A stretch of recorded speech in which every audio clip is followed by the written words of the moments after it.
I saw this jumper on Vinted, and before I post it, I want to show you exactly how I package it properly. When I first started selling, I had no idea what to put in it, whether I needed special packaging, how to protect it, or how to keep costs low. So today I'm showing you exactly what I do as a working mum. Simple, cheap and safe. This jumper is sold for £3. So after fees, I make just under £3 really, because I buy packaging materials in bulk, and mostly I actually like to recycle old Amazon packaging. So often I actually keep all the profit. So packaging really matters, because if it gets damaged, then I would be in trouble with Vinted, and I would be in trouble with the buyer as well, because if the buyer doesn't like the item, they got the right to return it. They can raise an issue with Vinted. So it's really, really important to be transparent about what you're selling, and also if you've got any imperfections, you must list it with your listing. So I usually post using InPost, which means it goes through a sorting system. So waterproofing is really, really important. First of all, I'm going to go through a few more pointers which are really important before I start packaging this up. Again, check the item. One thing is, when you start sorting out the things, take a picture, take loads of pictures. As I said, Vinted will allow you to take 20 pictures, which I think is absolutely brilliant, because if you sell something that's got imperfections, pores, staining, make sure that you will. What I tend to do, I take a picture and I circle it and mark it, so there is no misunderstanding. But again, sometimes things happen. For example, after you listed it, you may come across during packaging that there was something else. It happened to me once when I sold one of my daughter's dresses, and I came across a stain that I did not see. So what I did, I messaged the buyer, I let them know, I apologized, and it was fine. So first of all, number one, check the item again. I always double check the marks before packaging. Next one, fold the items neatly. This is not going to be too difficult because this is a jumper. What I tend to do, just nicely fold it up. I always think the way I want to package it is how I would like to receive it myself. Obviously, if it's a bulkier item, it might be a bit of a struggle, but make sure that it's not just like crunched up in the bag. So with this jumper, I just fold it really nicely and neatly, because presentation doesn't have to be fancy, just really tidy. As I said, don't just chuck it in the bag. Waterproof layer. I tend to reuse Amazon packaging, but I also have some mailing bags.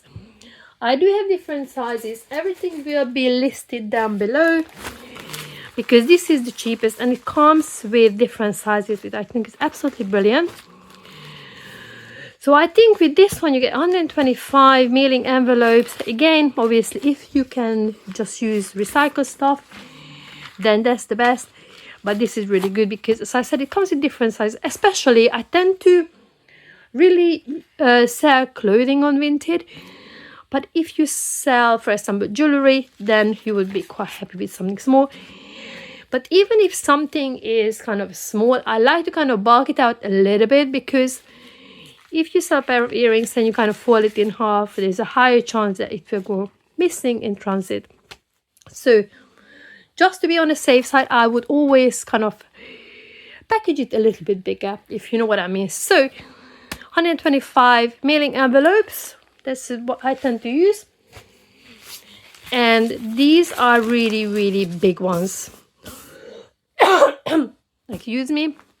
I'm very croaky. That's why it's not going to be like a chatty video, because I'm full of cold, and even I got makeup on, I'm an absolute mess. So it's just going to be kind of an informative, quick video, if you like.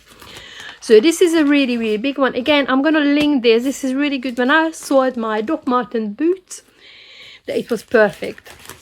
So these are the mailing envelopes that I use, and Amazon is pretty good. I mean, I save these. You can put kind of t-shirts in there, smaller bits. I also have some bubble wraps, which again is leftover. I find this is quite handy. Again, it comes with Amazon packaging. You know when you get a box and it bulk it up? I always say this because whenever I sell, let's say, my daughter's old shoes or boots, I kind of rub this up so it gives extra protection. And I actually got these as well. These would be for more delicate items, to be honest. But don't buy anything, to be honest. This is just something that I came across. I must have got it ages ago and might as well use it up. So these are the main items that I use for packaging. So waterproofing is very important because you do not want your item end up arriving all soggy and damaged. So as I said, I tend to use mailing bags, preferably reuse it from Amazon deliveries. And what I'm going to do, finally, I'm going to get to the packaging part after all of this. So I'm quite happy with this jumper. And I think it's going to fit in here. Since I got this, I'm just going to wrap it up nicely and double layer it as well, but you can bubble wrap it, obviously depending on the item that you're selling.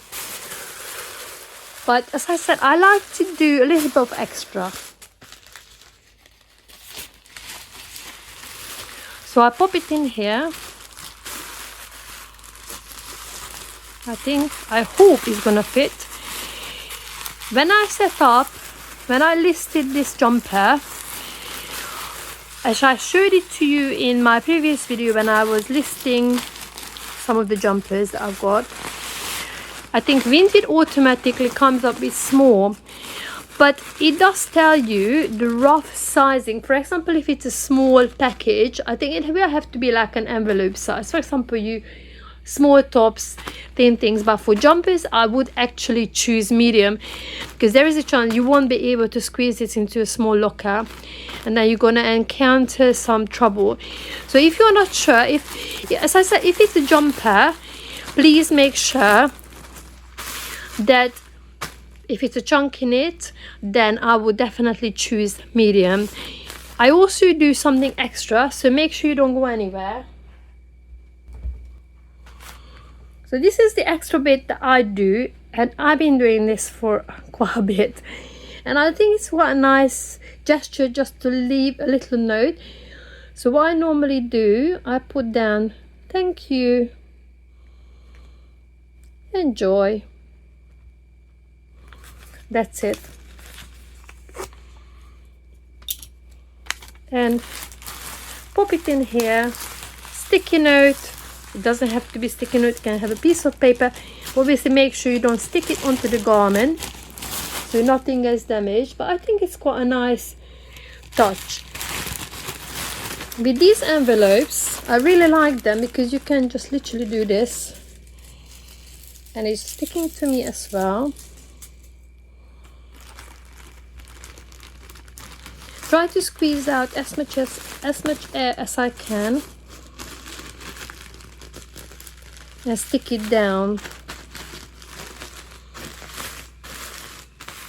that people don't seal corners properly and parcels can split. So this is where this beauty comes handy. Again, I'm gonna link it down below. Got it a few months ago, just before Christmas I think, and I've been loving it. Seriously, it was an absolute hassle without this. But what I do, just pop it around and then I always seal the edges. Again, just gives a little bit of extra protection. And I know when I first started selling our stuff on Vinted, I used to do Every as well. And I used to kind of sell stuff on eBay as well. So when you actually have to do your own label, print it out. And obviously it was paper. So what I used to do, just use some sellotape and stick it over, because if it's raining, you don't want anything to get smudgy. So it's a little bit of a packing kind of hack, if you like. Yes, so I really like just sealing these nicely. And this is pretty much ready to go. So I'm gonna drop this off tomorrow morning before I start work. So as a working mom, I'm not spending loads on packaging because I like reusing packages. I also, as I said, buy mailing bags in bulk if it's needed, not buying cute extras. Literally just a sticky note, or you can have like, I used to make like A4 papers, just a little sweet little note. Because obviously if I'm making between £5 to £10 on an item, I don't want to eat into that profit. If you've been following me for a while, that you know that I'm an impost girl. I absolutely love impost. I had some not so pleasant experience with Every in the past, and to be honest, I just trust impost, and I've never had any issues, fingers crossed, when it comes to like selling the stuff or even purchasing things. So it's pretty good. The digital label, so when you choose impost, then you will have an option of print at home and digital. I always choose digital because you get the label. So as soon as somebody buys something, if you specifically want them to do impost, then you get the shipping label. Make sure you choose digital, use your phone, go to the locker. I'm not going to go into details because I actually want to put the video together. So this is actually going to be one of my many Vinted and impost related content. I will link my last week's video, actually, when I showed you how easy it is to list an item on Vinted. So please check it out. And also, if you want to embark and sell stuff on Vinted, make sure you click like and subscribe. I would really appreciate that. So again, just going back into just prepping digital label process. You did see how I used impost in the past, but as I said, there will be one video coming up. It's important to check the size and the category, which I covered in my previous video. And well, it's important to make sure that the buyer will receive the item properly packaged, because, you know, as I said, you don't want any kind of issue. You don't want your buyer to raise an issue or get a refund, like asking for a refund, because you won't actually get paid from Vinted until the buyer is happy with the item. So it's in everybody's best interest to package your Vinted parcel properly. As I said, waterproofing, I would say, one of the major things. And seal the edges, make sure it's nice and secure, and make sure also that when you choose postage, that you choose the right postage. Again, I'm not going to go into details because I want to put the video together just to help you out. So hopefully this was useful for you. Hopefully I'll see you in the next one in person. Hopefully this nasty cold will be over, but seriously, my face was an absolute mess. Thanks for tuning in, and I can't wait to see you in the next one. Take care. Goodbye for now. Okay, let's go.